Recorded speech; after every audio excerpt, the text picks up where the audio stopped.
我々の未来のためだ。実に対照的じゃないですか。Kinda like Ichiban. Then why isn't he here?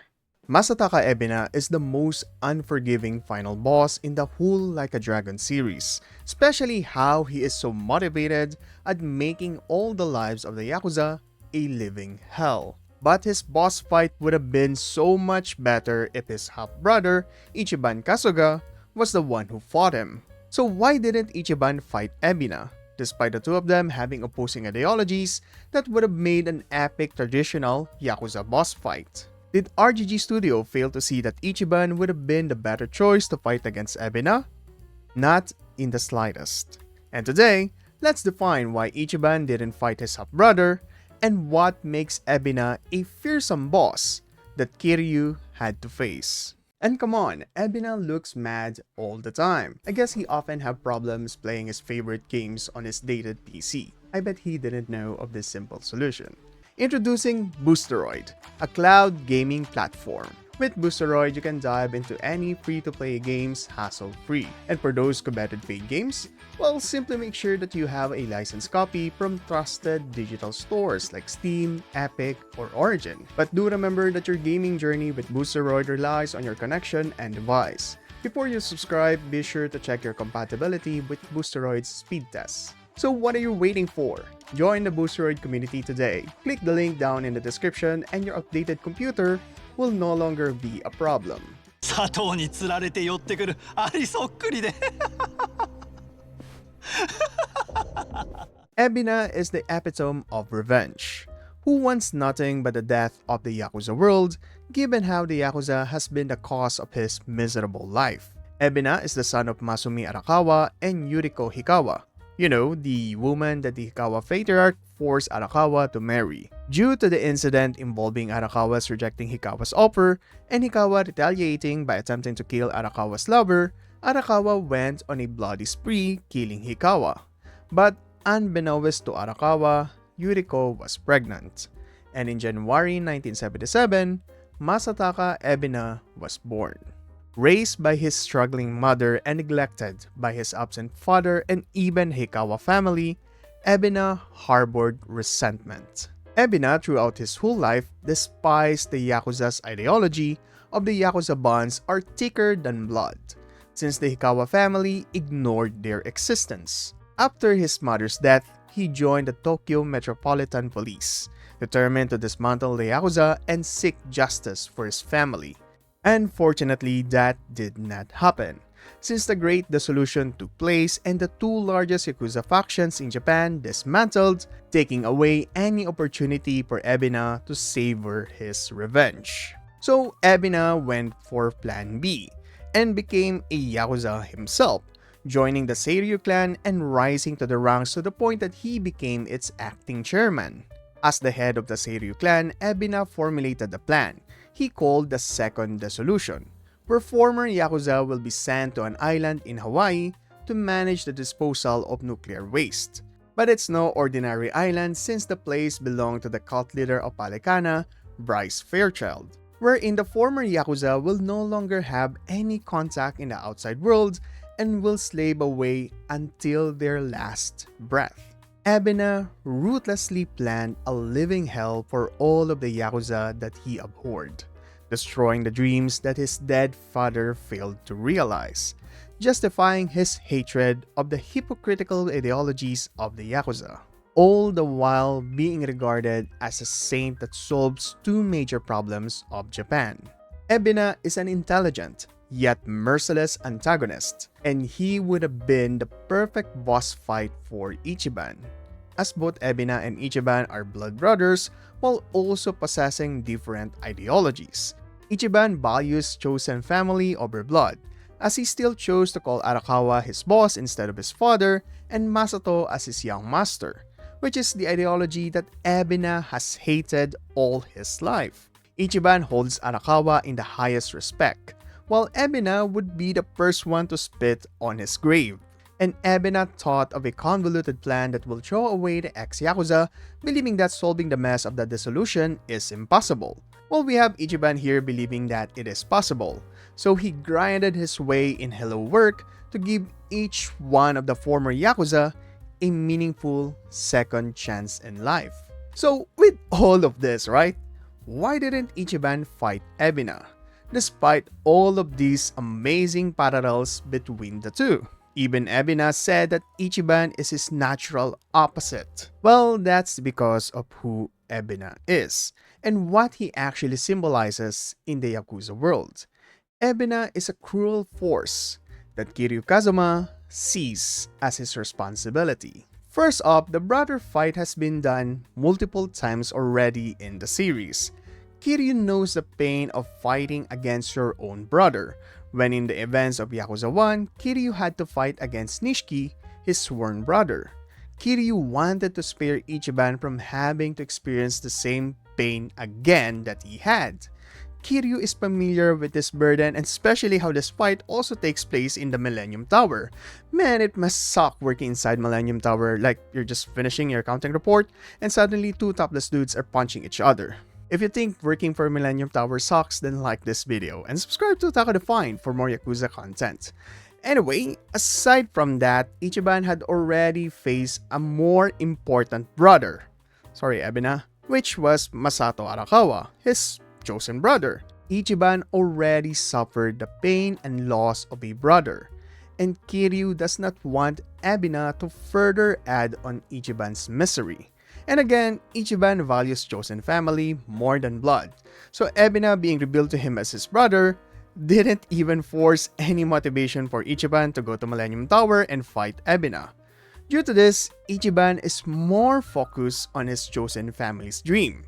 Arakawa's goal is to clean up the mess of the dissolution and give the former Yakuzas a meaningful life. That's why Ichiban did not hesitate to go to Hawaii and save the future of the Yakuza.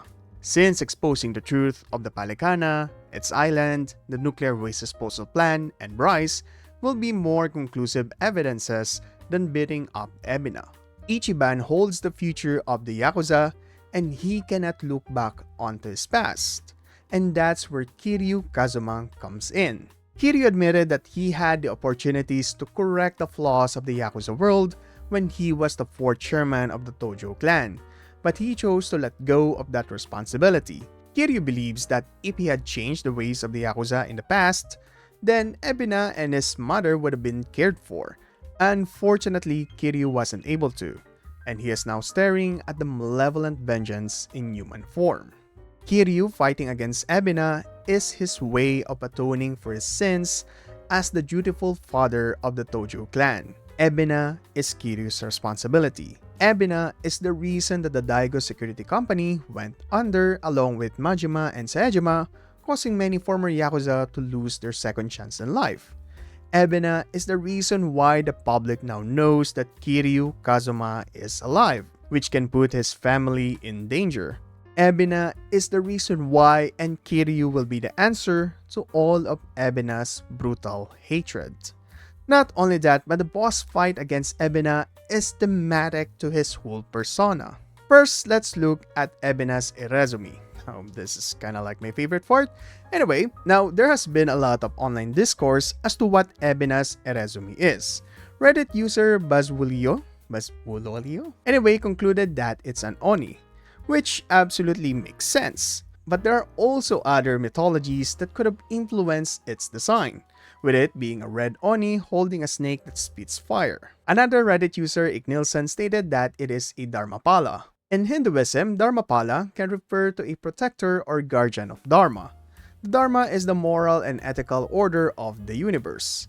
Ebina's whole being is focused on upholding his own morals and ethics, which Dharmapala are known for. Ebina even worked as a police officer in hopes of putting Yakuza behind bars, which again tracks in Ebina having a Dharmapala as an Irezumi, since they are the guardians who uphold righteousness. From the design standpoint, the Dharmapala are often depicted as wrathful deities, with its three eyes menacingly staring at the evildoers and accompanied with animals like horses, birds, and snakes. But then again, Ebina's Irezumi could possibly be more of an Oni, especially if we take Horitomo, the tattoo artist whose designs have been used in all of the Like a Dragon games, into account. Horitomo posted on Instagram this Irezumi back in 2020, which resembles Ebina's Irezumi with the caption Mugen Gokusotsu, roughly translated as Warden of the Eternal Hell. In Japanese mythology, Oni are often depicted as powerful and fearsome demons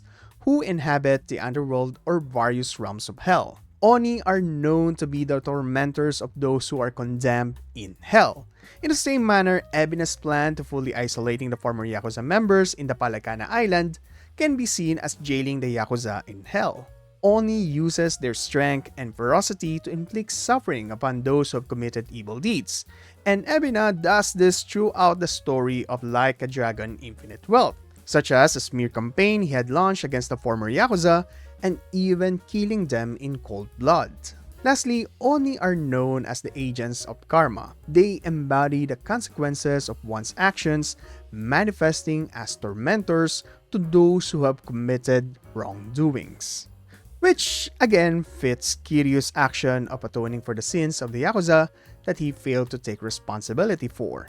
Ebina is the karmic consequence that Kiryu needs to face. Furthermore, we can see that there is an Oni statue inside Hikawa's office when Arakawa invaded them, foreshadowing the vengeful demon that Ebina will become. Now, let's look at the snake. The snake symbolizes Ebina's intelligence, transformation, and cunning abilities, proven by how quickly he rose in the ranks after joining the Seiryu clan even though he was an ex-cop. The snake is also spitting fire, which forms a three-pronged flame that resembles the symbol that the Palekana uses. Not only does this provide a connection between Bryce and Ebina, but it also connects how Ebina involuntarily causes Kiryu to get cancer, since Kiryu was one of the volunteers who helped in the nuclear waste management. Ebina's Irezumi alone has a lot of symbolisms that made sense as to why the Dragon of Dojima was the one who faced him, instead of the hero of Yokohama. Another cool detail about Ebina's Irezumi is how it is seated.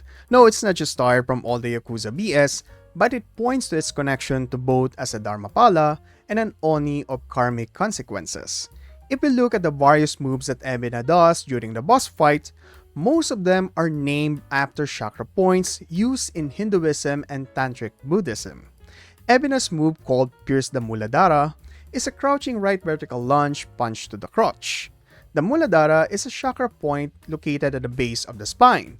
So yes, Ebina is punching the point between the family jewels and the poopy hole.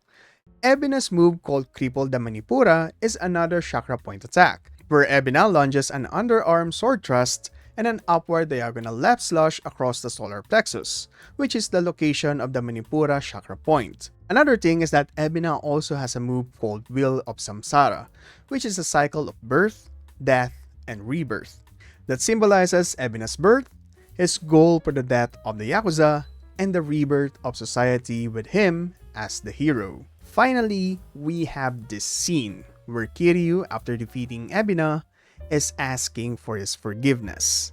Kiryu admitted the sins that the Yakuza has committed and is seeking Ebina's grace. His final pose here, where you can see that Kiryu is kneeling, is like praying for forgiveness. All of these symbolisms in the boss fight points to Kiryu being the rightful person to stop Ebina. Kiryu is the one who is carrying the burden that the Yakuza left. Kiryu chose a path where he can correct his mistakes. Kiryu is the one willing to take away the sins of the Yakuza.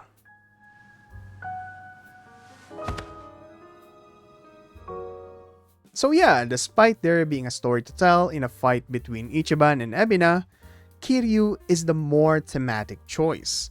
But hey, this is just how I see it. So let me know if you guys think that Ichiban should have still fought Ebina instead. And did you like Ebina's Irezumi? Do you agree with my analysis on its design? Leave your comments down below. But it's kind of fortunate that we didn't get to see Yamai's Irezumi. But maybe in the future we'll see it, especially since Yamai is 100% going to be a playable character. If you're curious why, then watch this video. Like and subscribe to Otaku Define for more Yakuza content. This is Math, and stay awesome my dudes.